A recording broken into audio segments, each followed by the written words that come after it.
J'ai trouvé mieux qu'un stage, j'ai trouvé une formation, au sens noble du terme, à savoir que la notion de corruption et de gâchis, on en entend beaucoup parler, mais on n'est pas formé pour nous les élus, qu'on soit de l'opposition ou de la majorité. Et je suis certain que par rapport à ce que j'ai appris et retenu ce matin, ça nous servira, nous élus de la majorité, pour épauler notre maire par rapport à ce qu'il a le droit de faire, passer la ligne blanche ou pas. Donc très content jusque-là. Je menais en 2014 une liste d'hiver gauche, effectivement. J'ai trouvé ce stage extrêmement intéressant à deux niveaux, parce que, il a donné les pistes à surveiller, ne serait-ce que pour éviter le gaspillage. Il n'y a pas toujours corruption, il n'y a pas toujours les choses les plus graves, mais le gaspillage, on le voit régulièrement.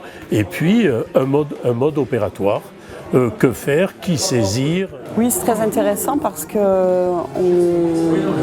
a du coup la possibilité de déceler un peu plus facilement, même si on est déjà au courant des manipulations qu'il peut y avoir dans certaines communes. Mais en même temps, ce qui est intéressant, c'est de savoir qu'est-ce qu'il faut regarder en premier pour déceler les gaspillages, pour déceler aussi la corruption. Je pense même que ce qui serait super intéressant, c'est que ces formations puissent être déplacées au sein des communes. Effectivement, les propos de M. Thomas, les explications et la formation m'ont bien éclairé. Elle m'a plu, bien sûr qu'elle m'a plu. Je suis venu pour apprendre certaines choses que je ne savais pas. Il est un nouveau élu, donc j'en savais peu. Je vais repartir d'ici, j'en saurai un peu plus. Il y a énormément de choses à faire, énormément de choses à dire, et cette présentation est excellente parce qu'elle nous met l'eau à la bouche. Depuis ce matin, j'ai pris énormément de notes. Et dès ce soir, dès mon retour à mon domicile, je ressors mes comptes administratifs, les documents de mairie et je vais utiliser tout mon week-end pour faire les courriers et donner de l'occupation à mon maire.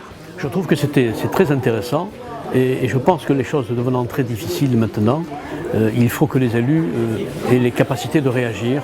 Et on n'a plus de matelas, donc c'est très bien d'informer les élus comme ça. Et si je puis me permettre une réflexion, je me suis toujours refusé de faire partie d'informations de ce type parce qu'elles étaient souvent des officines de partis politiques. Et là, ce qui me plaît beaucoup, c'est qu'on a un spectre très important. Il y a une nouvelle génération d'élus, souvent ils ont été élus d'ailleurs pour la première fois en mars 2014, pour la plupart d'entre eux, qui a ce souci de la dépense, c'est-à-dire les deniers du contribuable, le respect des deniers du contribuable. Et bien évidemment, c'est le contribuable qui supporte la corruption, le favoritisme, le détournement de fonds, c'est nous qui payons. Donc il est important d'avoir une nouvelle génération qui soit soucieuse justement de ça. Aujourd'hui, nous avons des élus, souvent qui sont là depuis plusieurs mandats, qui dépensent l'argent qu'ils n'ont pas.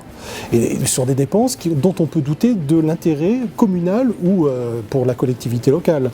Et c'est là où le travail, justement, c'est d'avoir des vigilants qui sont là, en alerte, et qui vont vérifier ce que font leur président ou leur maire. On va dire une méthode de travail pour qu'ils aillent tout de suite à l'essentiel, qu'ils ne perdent pas de temps, ils ont des lettres types, ils savent qui contacter quand ils ont découvert quelque chose qui pose un problème. Alors François Aubert, donc professeur des universités en comptabilité financière, consultant en finances locales, élu local, chercheur, mais également détenteur de l'agrément formation des élus.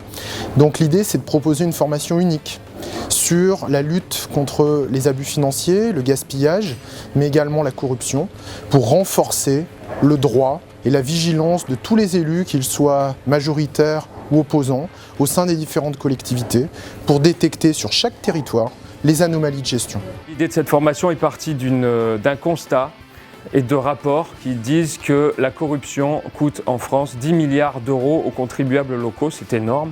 On a remarqué que l'État n'a plus les moyens de contrôler efficacement l'utilisation des deniers publics. Donc on a pensé que c'était aux élus honnêtes, car ici nous ne nous distinguerons pas selon que nous soyons de gauche ou de droite, mais plutôt honnêtes ou malhonnêtes. Nous avons pensé que c'était aux élus qui avaient le sens du devoir de contrôler l'utilisation des deniers publics, non pas pour être des inquisiteurs ou des porteurs de scandales, mais pour acquérir avec sérieux les techniques qui permettent de vérifier comment on utilise l'argent du contribuable.